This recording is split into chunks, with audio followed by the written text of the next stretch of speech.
दोस्तों, आज की वीडियो में सुनेंगे श्रावण माह महात्म का 14वां अध्याय, नाग पंचमी व्रत का महत्व। ईश्वर बोले, हे महामुने, श्रावण मास में जो व्रत करने योग्य है वो अब मैं बताऊंगा, आप उसे ध्यान से सुनिए। चतुर्थी तिथि को एक बार भोजन करें और पंचमी को नक्त भोजन करें। स्वर्ण, चांदी, काष्ठ अथवा मिट्टी का 5 फनों वाला सुंदर नाग बनाकर पंचमी के दिन उस नाग की भक्ति पूर्वक पूजा करनी चाहिए। द्वार के दोनों ओर गोबर से बड़े बड़े नाग बनाएं और दधि, शुभ, दुर्वा, कुरो, कनेर, मालती, चमेली, चंपा के फूलों, गंधों, अक्षतों, धूपों तथा मनोहर दीपों से उनकी विधिवत पूजा करें। उसके बाद ब्राह्मणों को घृत, मोदक तथा खीर का भोजन कराएं। इसके बाद अनंत, वासुकी, शेष, पद्मनाम, कंबल, करकोटक, अश्व, आठवां, धृतराष्ट्र, शंखपाल, कालिय तथा तक्षक, इन सब नागकुल के अधिपतियों को तथा इनकी माता कद्रू को भी हल्दी और चंदन से दीवार पर लिखकर फूलों आदि से इनकी पूजा करें। उसके बाद बुद्धिमान को चाहिए कि वामी में प्रत्यक्ष नागों का पूजन करे और उन्हें दूध पिलाए। धृत तथा शर्करा मिश्रित पर्याप्त दुग्ध उन्हें अर्पित करे। उस दिन व्यक्ति लोहे के पात्र में पूरी आदि ना बनाए। नैवेद्य के लिए गोधूम का पायस भक्ति पूर्वक अर्पण करें। भुने हुए चने, धान का लावा तथा जौ सर्पों को अर्पित करना चाहिए और स्वयं भी उन्हें ग्रहण करना चाहिए। बच्चों को भी यही खिलाना चाहिए, इससे उनके दांत मजबूत होते हैं। सांप की वामी के पास श्रृंगार युक्त स्त्रियों को गायन तथा वादन करना चाहिए और इस दिन को उत्सव की तरह मनाना चाहिए। इस विधि से व्रत करने पर सर्प से कभी भी भय नहीं होता है। हे विप्र, मैं लोगों के हित की कामना से आपसे कुछ और भी कहूँगा। हे महामुने, आप उसे सुनिए। हे वत्स, नाग के द्वारा डसा गया मनुष्य मरने के बाद अधोगति को प्राप्त होता है और अधोगति में पहुंचकर वह तामसी सर्प होता है। इसकी निवृत्ति के लिए पूर्वोक्त विधि से एक भुक्त आदि समस्त कृत्य करे और ब्राह्मणों से नाग निर्माण तथा पूजन आदि आदर पूर्वक कराए। इस प्रकार 12 मासों में प्रत्येक मास में शुक्ल पक्ष की पंचमी तिथि को इस व्रत का अनुष्ठान करे और वर्ष के पूरा होने पर नागों के निमित्त ब्राह्मणों तथा सन्यासियों को भोजन कराए। किसी पुराण ज्ञाता ब्राह्मण को रत्न जड़ित सुवर्णमय नाग और सभी उपस्कारों से युक्त तथा बछड़े सहित गौ प्रदान करे। दान के समय सर्वव्यापी, सर्वगामी, सब कुछ प्रदान करने वाले अनंत नारायण का स्मरण करते हुए यह कहना चाहिए, हे गोविंद, मेरे कुल में अगर कोई व्यक्ति सर्प दंश से अधोगति को प्राप्त हुए हैं, वे मेरे द्वारा किए गए व्रत तथा दान से मुक्त हो जाए। ऐसा उच्चारण करके अक्षत युक्त तथा श्वेत चंदन मिश्रित जल वासुदेव के समक्ष भक्ति पूर्वक जल में छोड़ दे। हे मुनि सत्तम, इस विधि से व्रत के करने पर उनके कुल में जो सभी लोग सर्प के काटने से भविष्य में मृत्यु को प्राप्त होंगे या पूर्व में मर चुके हैं, वे सब स्वर्ग गति प्राप्त करेंगे। साथ ही कुलनंदन, इस विधि से व्रत करने वाला अपने सभी वंशजों का उद्धार करके अप्सराओं के द्वारा सेवित होता हुआ शिव सानिध्य प्राप्त करता है। जो मनुष्य वित्त शास्त्र से रहित होता है, वही इस व्रत का संपूर्ण फल प्राप्त करता है। जो लोग शुक्ल पक्ष की सभी पंचमी तिथियों में नक्त व्रत करके भक्ति संपन्न होकर पुष्प आदि उपहारों से सौभाग्यशाली नागों का पूजन करते हैं, उनके घरों में मणियों की किरणों से विभूषित अंगों वाले सर्प उन्हें अभय देने वाले होते हैं और उनके ऊपर प्रसन्न रहते हैं। जो ब्राह्मण गृहदान का प्रतिग्रह करते हैं वे भी घोर यातना भोगकर अंत में सर्प योनि को प्राप्त होते हैं। हे मुनि सत्तम, जो कोई भी मनुष्य नाग हत्या के कारण इस लोक में मृत संतानों वाले अथवा पुत्रहीन होते हैं और जो कोई मनुष्य स्त्रियों के प्रति कार्पण्य के कारण सर्प योनि में जाते हैं, कुछ लोग धरोहर रखकर उसे स्वयं ग्रहण कर लेते हैं अथवा मिथ्या भाषण के कारण सर्प होते हैं अथवा अन्य कारणों से भी जो मनुष्य सर्प योनि में जाते हैं, उन सभी के प्रायश्चित के लिए यह उत्तम उपाय कहा गया है। यदि कोई मनुष्य वित्त सादृश्य रहित होकर नाग पंचमी का व्रत करता है तो उसके कल्याण के लिए सभी नागों के अधिपति शेष नाग तथा वासुकी हाथ जोड़कर प्रभु श्री हरि से तथा सदाशिव से प्रार्थना करते हैं। तब शेष और वासुकी की प्रार्थना से प्रसन्न हुए परमेश्वर शिव तथा विष्णु उस व्यक्ति के सभी मनोरथ पूर्ण कर देते हैं। वह नागलोक में अनेक प्रकार के विपुल सुखों का उपभोग करके बाद में उत्तम वैकुंठ अथवा कैलाश में जाकर शिव तथा विष्णु का गण बनकर परम सुख प्राप्त करता है। हे बस, मैंने आपसे नागों के इस पंचमी व्रत का वर्णन कर दिया। इसके बाद अब आप अन्य कौन सा व्रत सुनना चाहते हैं उसे बताएं। श्रावण माह महत्व का 14वां अध्याय समाप्त।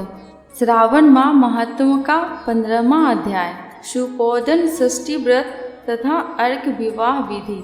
सनत कुमार बोले, हे देवेश, मैंने नागों का यह आश्चर्यजनक पंचमी व्रत सुन लिया। अब आप बताएं कि षष्ठी तिथि में कौन सा व्रत होता है और उसकी विधि क्या है। ईश्वर बोले, हे विपेन्द्र, श्रावण मास के शुक्ल पक्ष में षष्ठी तिथि को महामृत्युओं का नाश करने वाले सुपोदन नामक शुभ व्रत को करना चाहिए। शिवालय में अथवा घर में ही प्रयत्न पूर्वक शिव का पूजन करके सुपोदन का नैवेद्य उन्हें विधि पूर्वक अर्पण करना चाहिए। इस व्रत के साधन में आम्र का लवण मिलाकर शाक और अनेक पदार्थों के नैवेद्य अर्पित करे, साथ ही ब्राह्मण को वायन प्रदान करे। जो इस विधि से व्रत करता है उसे अनंत पुण्य मिलता है। इस प्रकरण में लोग एक प्राचीन कहानी सुनाते हैं जो इस प्रकार से है। प्राचीन समय में रोहित नाम का एक राजा था। काफ़ी समय बीतने के बाद भी उसे पुत्र रत्न की प्राप्ति नहीं हुई। तब पुत्र की अभिलाषा में उस राजा ने अत्यंत कठोर तप किया। ब्रह्मा जी ने राजा से कहा, तुम्हारे प्रारब्ध में पुत्र नहीं है। तब भी पुत्र की लालसा में वह राजा अपनी तपस्या से जरा भी विचलित नहीं हुआ। इसके बाद राजा तपस्या करते करते संकटग्रस्त हो गए। तब ब्रह्मा जी पुनः प्रकट हुए और कहने लगे, मैंने आपको पुत्र का वर तो दे दिया है, लेकिन आपका यह पुत्र अल्पायु होगा।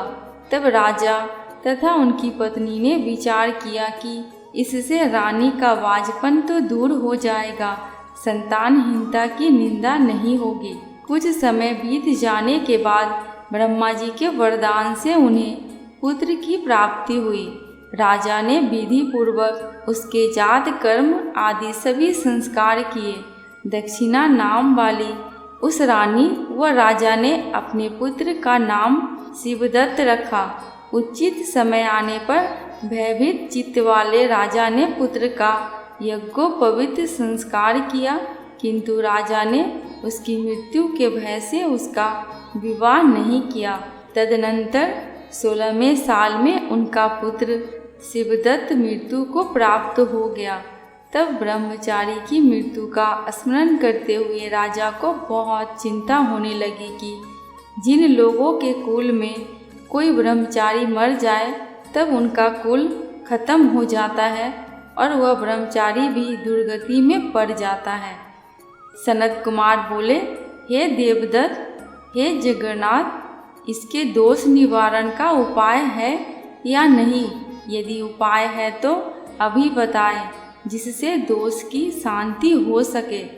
ईश्वर बोले, यदि कोई स्नातक अथवा ब्रह्मचारी मर जाए तो अर्क विधि से उसका विवाह कर देना चाहिए। इसके बाद उन दोनों ब्रह्मचारी तथा आँख को परस्पर संयुक्त कर देना चाहिए। अब अर्क विवाह की विधि कहते हैं।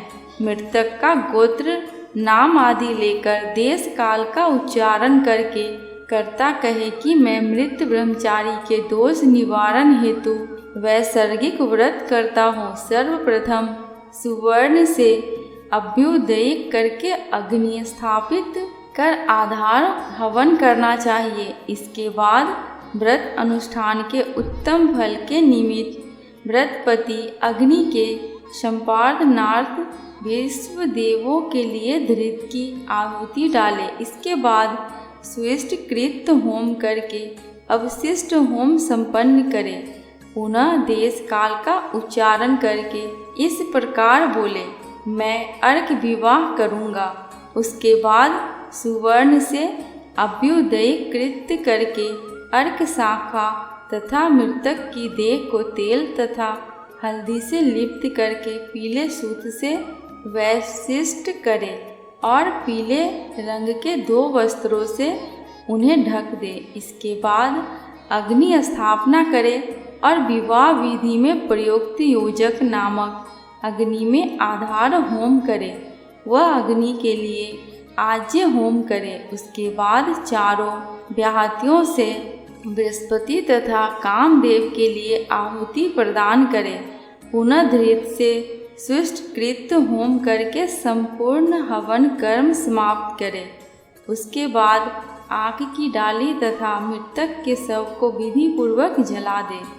मृतक अथवा मेरुमान के निर्मित 6 वर्ष तक इस व्रत का अनुष्ठान करना चाहिए। इस अवसर पर 30 ब्रह्मचारियों को नवीन कौपीन वस्त्र प्रदान करना चाहिए और हस्त प्रमाण अथवा कान तक लंबाई वाले दंड तथा कृष्ण मृग चर्म भी प्रदान करने चाहिए।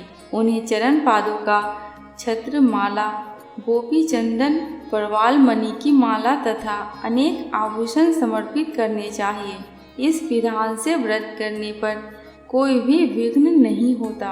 ईश्वर बोले, ब्राह्मणों से यह सुनकर राजा ने मन में विचार किया कि यह अर्क विवाह तो मुझे गौण प्रतीत होता है, मुख्य नहीं, क्योंकि कोई भी व्यक्ति मरे हुए को अपनी कन्या नहीं देता है। मैं राजा हूँ, अतः मैं उस व्यक्ति को अनेक रत्न तथा धन दूंगा जो कोई भी इसकी वधू के रूप में अपनी कन्या प्रदान करेगा। उस नगर में एक ब्राह्मण था। उस समय वह किसी दूसरे नगर में गया हुआ था। उसकी एक सुंदर पुत्री थी जिसकी माता की मृत्यु पहले ही हो चुकी थी। ब्राह्मण की दूसरी भी पत्नी थी जो ब्राह्मण की पुत्री के प्रति बुरे विचार रखती थी तथा दुष्ट मन वाली थी। कन्या 10 वर्ष की तथा दीन थी और अपनी सौतेली माता के अधीन थी। अतः सौतेली माता ने द्वेष तथा अत्यधिक धन के लालच में 1 लाख मुद्रा लेकर उस कन्या को मृतक राजकुमार के लिए दे दिया। कन्या को लेकर राजा के लोग नदी के तट पर शमशान भूमि में राजकुमार के पास ले गए और सबके साथ उसका विवाह कर दिया। इसके बाद विधान पूर्वक सबके साथ कन्या का योग करके जब वे जलाने की तैयारी करने लगे तब उस कन्या ने पूछा, हे सज्जनों, आप लोग यह क्या कर रहे हो? तब वे सभी दुखित मन से कहने लगे कि हम लोग तुम्हारे इस पति को जला रहे हैं। इस पर भयभीत होकर बाल स्वभाव के कारण रोती हुई उस कन्या ने कहा, आप लोग मेरे पति को क्यों जला रहे हैं?